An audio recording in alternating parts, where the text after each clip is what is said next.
Halo, Assalamualaikum warahmatullahi wabarakatuh. Salam jumpa lagi sahabat. Kali ini kita akan berdiskusi mengenai ketidakseimbangan beban listrik. Juga akan kita lakukan contoh perhitungan di akhir video nanti. Oke, bagi yang belum sholat, jangan lupa sholat dulu, baru nonton lagi ya.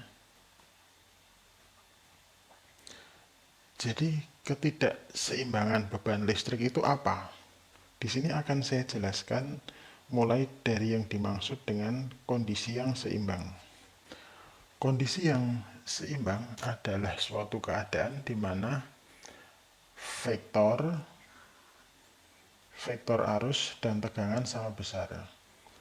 Ketika vektor saling membentuk sudut 120 derajat satu sama lain.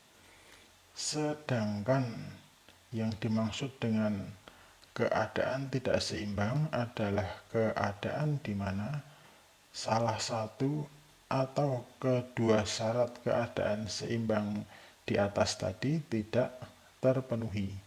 Kemungkinan keadaan tidak seimbang ini ada tiga, yaitu satu, ketika vektor sama besar tetapi tidak membentuk sudut 120 derajat satu sama lain, atau ketika vektor tidak sama besar tetapi membentuk sudut 120 derajat satu sama lain. Atau yang ketiga, yaitu ketika vektor tidak sama besar dan juga tidak membentuk sudut 120 derajat satu sama lain. Nah, kondisinya seperti ini. Kalau kita gambarkan dalam bentuk diagram panah seperti ini. Ini adalah kondisi yang seimbang ya. Vektor S, R, T atau mungkin disebutnya RST ya. Panjangnya sama dan juga membentuk sudut yang sama rata, yaitu masing-masing 120 derajat. Ini adalah arus R, arus S, dan arus T. Ini kalau kondisinya seperti ini berarti seimbang, sempurna. Namun yang di sebelah sini ini adalah kondisi yang tidak seimbang, di mana sudut antara S dan T ini 135, sedangkan sudut sudut R dengan T itu 105, dan sudut fasa R dan fasa S ini 120. Nah, ini kondisi seperti ini adalah kondisi yang tidak seimbang. Tentu saja kondisi ini tidak bagus ya.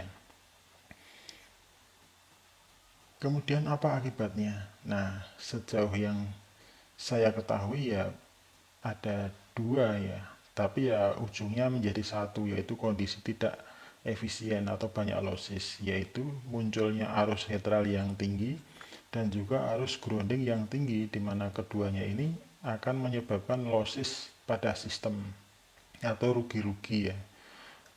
Kemudian karena jika terlalu banyak maka ya menjadi sistem yang tidak efisien atau efisiensinya rendah. Nah, kita lanjut pada masalah standar. Sejauh ini yang saya ketahui membahas masalah ketidakseimbangan beban ini ada ANSI C84.1 dan NEMA MG1. Jadi seperti ini. ANSI C84.1 menyarankan bahwa sistem penyedia energi listrik harus dirancang dan dioperasikan untuk membatasi ketidakseimbangan tegangan sampai dengan 3% pada saat diukur pada terminal sumber dan dalam keadaan tanpa beban. Sementara itu, kebanyakan penyedia energi listrik di negara maju akan membatasi ketidakseimbangan tegangan pada nilai yang mencapai 2,5%.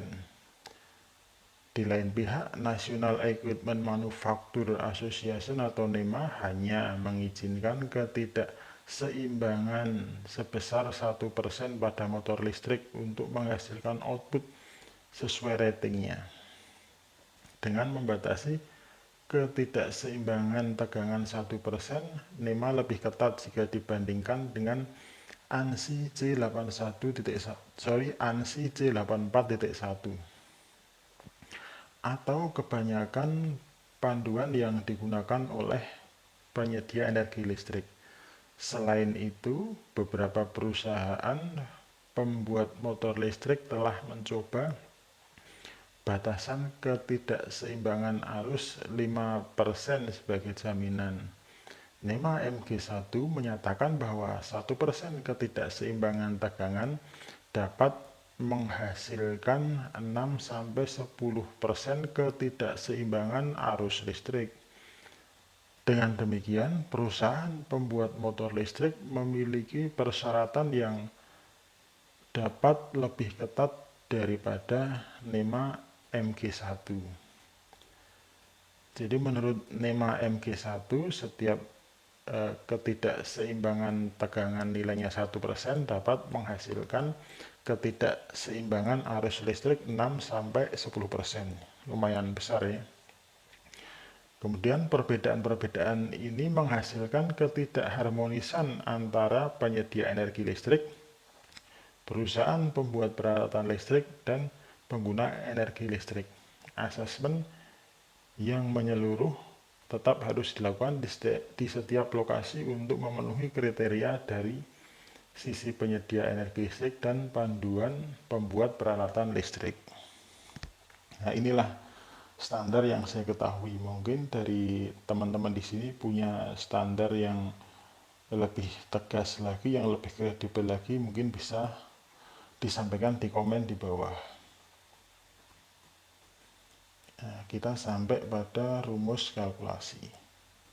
Untuk menghitung ketidakseimbangan beban ini, yang pertama kita lakukan adalah dengan menghitung arus rata-rata, yaitu IR ditambah IS ditambah IT dibagi 3 ya. Jelas mudah sekali ya.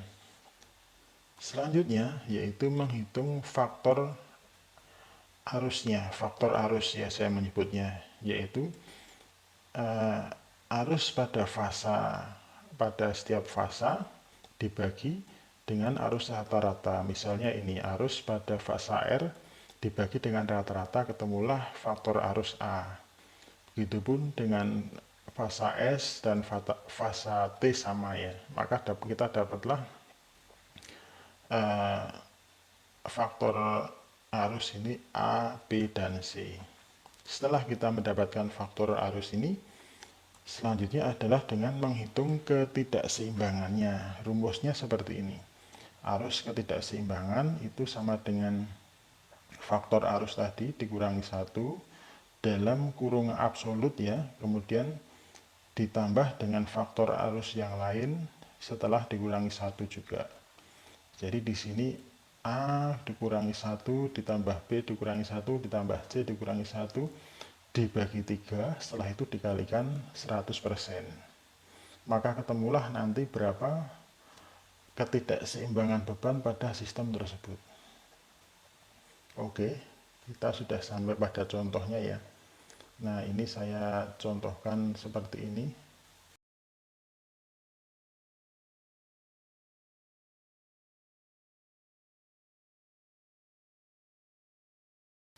Oke, nah ini saya sudah dapatkan untuk Excel-nya ya, kita hapus dulu.